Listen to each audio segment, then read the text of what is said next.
Hello everyone, and welcome back. Yes. Mr. Elephant here, welcome. Yes, welcome. If you've been hearing the news lately, you may have heard that Hollywood's writers and some actors are on strike. If I am not mistaken, today's their 100th day of complaining. Why are they striking? Well, according to the news, they have decided to block the sidewalk and pout for higher base compensation, stricter safeguards against the use of artificial intelligence, and other changes to the status quo. Really? They think they will get their demands with the shit they have been producing lately.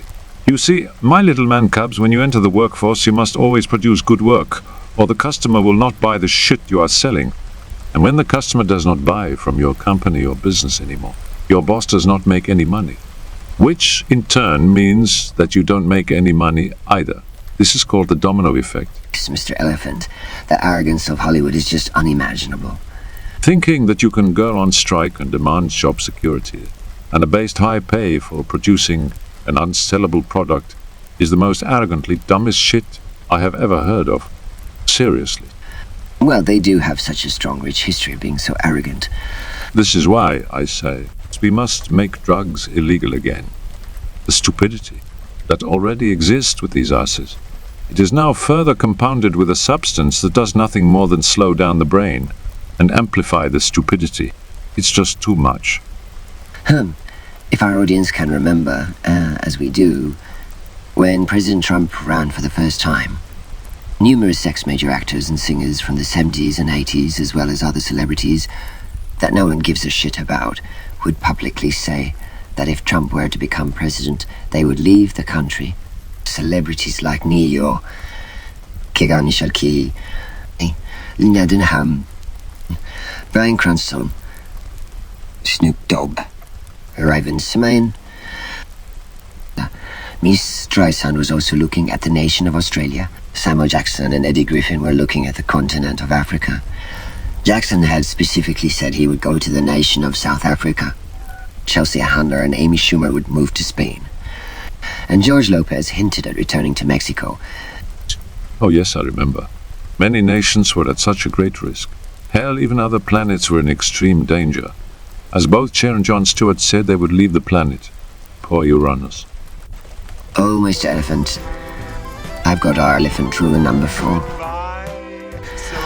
Goodbye so soon. This rule certifies that all celebrities should not hold citizenship, especially when they attempt to use it as some bargaining chip. You know not one. Not a single one. None of them kept their damn word. Yes, as always, such individuals are always all talk but no bite. After the election, many of them would say that they were only speaking in jest. But the comedian Chelsea Handler said she had a duty to stay in the country to provide political advocacy. Really? Oh yes, Mr. Elephant.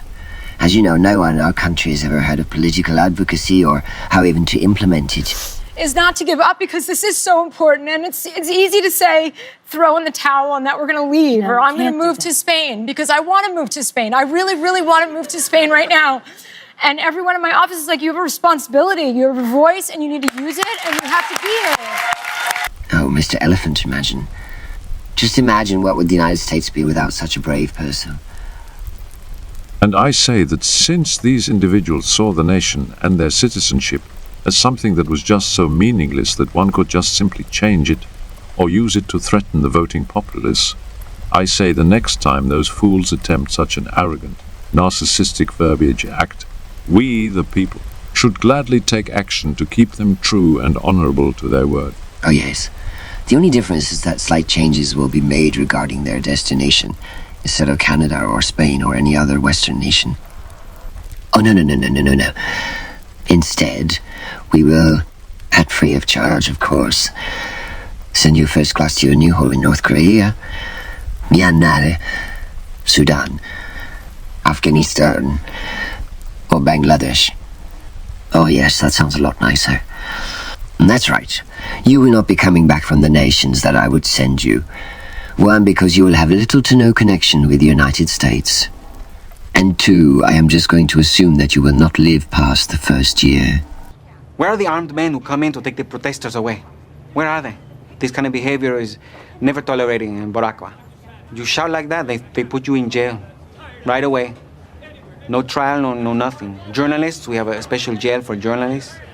You're stealing, right to jail. You're playing music too loud, right to jail, right away. You're driving too fast, jail. Slow, jail. You're charging too high prices for sweaters, glasses, you right to jail. You undercook fish, believe it or not, jail. You overcook chicken, also jail. Undercook, overcook. You make an appointment with the dentist and you don't show up, believe it or not, jail, right away. We have the best patients in the world because of jail. I agree. My dear doctor, thank you for viewing our Elephant Rule posts and taking the time to hear our thoughts. Please don't forget to like, share, and subscribe. Until next time, be good, be safe, and take care of one another.